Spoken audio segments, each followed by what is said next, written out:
My new 2023 Lowrider ST 1000 mile review. Still no regrets. Let's get into it.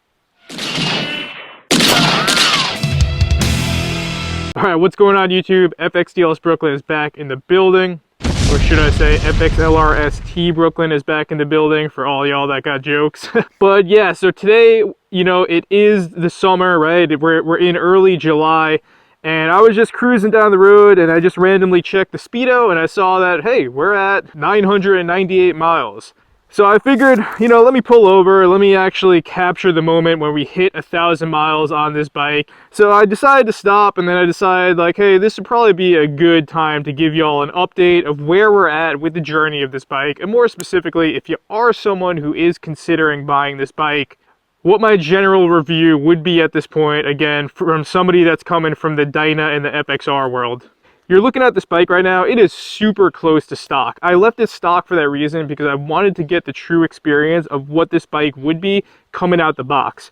All we really did is we changed the exhaust, put on a backrest, put on the passenger pegs, put on these mini floorboards, and put on the saddleman seat. So I'm definitely still getting the true experience of what this bike would be in terms of how Harley-Davidson designed it to be out the showroom. And the craziest thing about it is, like I said, we just did that bike trip with minimal changes to the bike, and it did it as well, if not better, than my Dyna, which I spent 7 years dialing it in to do those types of bike trips, right?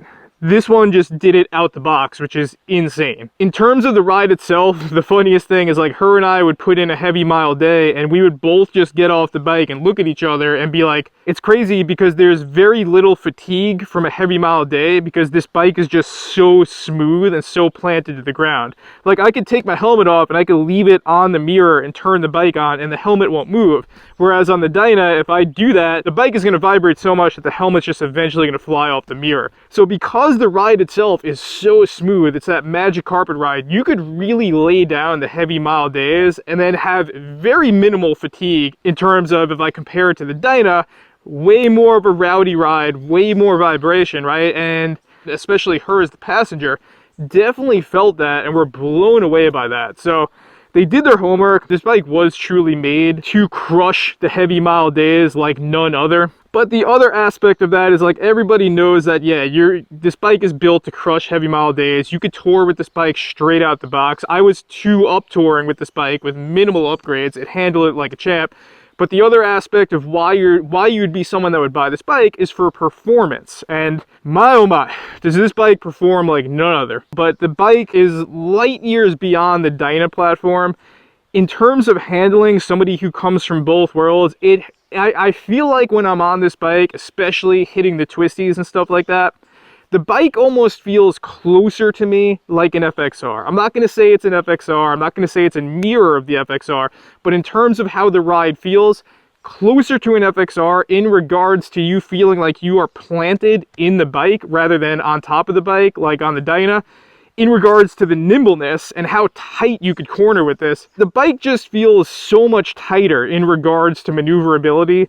And that to me feels closer to an FXR. So the handling is there out the box. That's with no changes to the suspension, the motor mounts, no changes to anything, right? The handling is there. The thing it's nimble as a cloud. You could throw it around like a boss in the twisties and in the urban environment. The power is definitely there. This bike absolutely rips straight out the box, which makes sense. You have a 117 with a heavy breather. So the bike straight up rips. Now, what I will say is it going to sound like my twin cams? Absolutely not, man. My twin cams are sounding as rowdy as possible. And to give you some reference, I'm talking about a carbureted twin cam with a Fab 28, and then I'm also talking about a 124 twin cam with a Fab 28. In terms of the sound of a Harley-Davidson, like those are my two favorite sounds. This bike is not going to come close to that in regards to sound. Why don't I give you a little sound test while we're at it?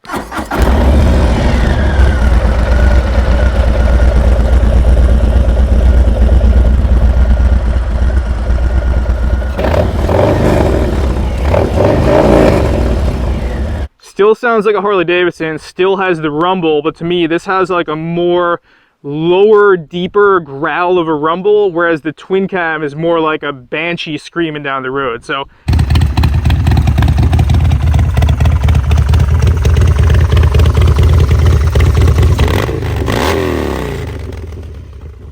terms of sound, if that's something you really care about, then yeah, the twin cam is always going to sound better to this, in my opinion. But however, it still sounds great to me. I still really dig the sound, especially with the Fab 28. In terms of the rider's position on the bike, as you can see, we left the bars stock. And I gotta say, at first, I was like, dude, I'm missing my T-bars, I'm missing my arms being parallel, which is how it is on all my bikes. Really thought it was going to give me issues, but actually you kind of get used to it after a while. It's not a seating position I would probably run forever, but in regards to just running this bike stock, I got away with doing a full bike trip without having to change the bars.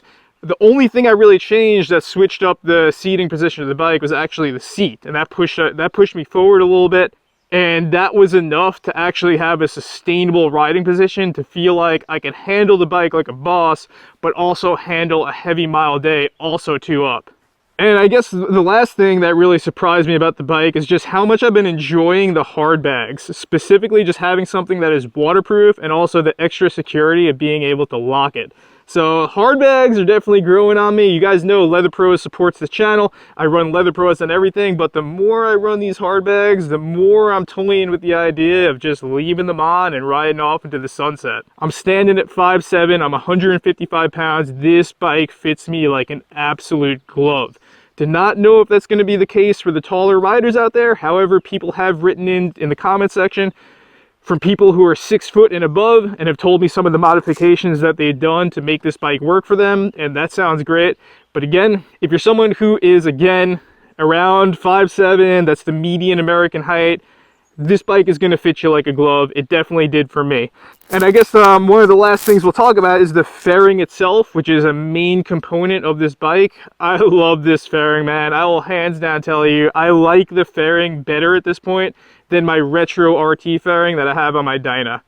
The only situation in which I would prefer my retro RT fairing over this is in the winter. Like if it's in the winter, yeah, I'm going to take my RT fairing because it's going to cover more surface area. It's definitely going to be less wind. But in regards to the fairing face-off, this is lighter. It's contoured to the frame of the bike itself. You get more air with this, which is perfect right now for an 80+ degree day. So I'm a huge fan of the ST fairing. I'm going to leave it alone. I'm not going to play with the windshield. I'm getting the perfect amount of air without any helmet buffeting or anything. So I'll make a separate video in regards to if you're someone who's tossed up between buying a Dyna or buying something like this. But in terms of a 1,000-mile review, I didn't regret it at 100 miles. I definitely don't regret it at 1,000 miles. I can confidently tell you this is going to be a bike that's going to stay with me lifelong, just like my 2016 Lowrider S. This bike's not going anywhere. The more I ride this bike, the more I do not want to ride any of my other bikes. It is going to poison your mind if you throw a leg on this bike. I don't think I can say any of my other bikes fit me quite like this bike, and pair that up with modern reliability and modern performance, and this bike is just a home run, man. So if you are in the market for a new bike right now, you're in a very good place in regards to performance Harley-Davidson. This bike absolutely crushes it. But that's it. 1,000 miles in, I'm super happy. There are no regrets. This bike performs exactly how I'd want it to, and we got so many more things coming our way with this bike. So a lot of upgrades are coming now that we're past the 1,000-mile mark, so stay tuned to see what we do to make it even that much better. But that's all we got. As always, stay safe out there and stay low. And on that, FXDLS Brooklyn is out.